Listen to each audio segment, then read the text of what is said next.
Hello friends, ഇന്ന് വളരെ എളുപ്പത്തിൽ ഉണ്ടാക്കാൻ പറ്റുന്നൊരു ചക്കപ്പായസമായിട്ടാണ് കേട്ടോ ഞാൻ വന്നിട്ടുള്ളത്. അപ്പോൾ കുറച്ച് ചക്കച്ചുള ഉണ്ടായിരുന്നു. ആ ചക്കച്ചുള 2 പാർട്ടാക്കി മാറ്റിയിട്ട് ഒന്ന് ചെറിയ ചെറിയ കഷ്ണങ്ങളാക്കി നുറുക്കിയെടുക്കുകയും ചെയ്തു. ഒരു ഭാഗം നന്നായിട്ട് അരച്ചെടുക്കുകയും ചെയ്തു. ഈ അരച്ച ചക്ക എന്ത് ചെയ്യുക, നന്നായിട്ട് പശുനെയ്യിൽ നന്നായിട്ട് ഒന്ന് വഴറ്റി, ഒരുപാട് സമയമൊന്നും വേണ്ട, കുറച്ച് സമയം ഒന്ന് വഴറ്റിയെടുത്തിട്ട് ശർക്കര പാനി ഒഴിക്കുക. അതും നന്നായി തിളക്കുന്ന സമയത്ത് ഒരു 1.5 ടേബിൾ സ്പൂൺ റവ ഇടുക. എന്നിട്ട് പിന്നെ ഈ നുറുക്കി വെച്ചിട്ടുള്ള ചക്കച്ചുള ഉണ്ടല്ലോ, അതും കൂടി ഇതിനകത്തേക്ക് മിക്സ് ചെയ്ത് നന്നായിട്ട് ഇളക്കുക. അതിനുശേഷം പശുമ്പാലാണ് ഞാൻ കാച്ചി എടുത്ത് വെച്ചിട്ടുള്ളതാണ്. അപ്പോൾ അത് പശുമ്പാലും കൂടി ഒഴിച്ച് ഒരു നുള്ള് ഏലക്കായ പൊടിയും അതേപോലെ തന്നെ മധുരം ബാലൻസിന് വേണ്ടിയിട്ട് ഒരു നുള്ള് ഉപ്പ് ഇടുന്നുണ്ട് കേട്ടോ. പിന്നെ അണ്ടിപ്പരിപ്പ്, മുന്തിരിയും പിന്നെ തേങ്ങാക്കൊത്തും വറവിടുകയാണ്. എൻ്റെ ഇവിടുത്തെ അണ്ടിപ്പരിപ്പ് മുന്തിരി ഇല്ലാത്തതിനെ കൊണ്ട് ഞാൻ തേങ്ങാക്കൊത്ത് മാത്രമാണ് വറവിട്ടിട്ടുള്ളത്.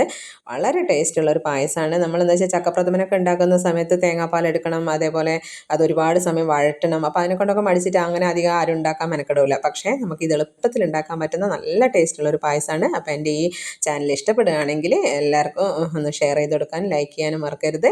അതേപോലെ തന്നെ സബ്സ്ക്രൈബ് ചെയ്യാനും മറക്കരുത്. അപ്പോൾ ഇതെല്ലാവരും ഉണ്ടാക്കി നോക്കിയിട്ട് അഭിപ്രായം പറയാനും മറക്കരുത് കേട്ടോ. Okay, thank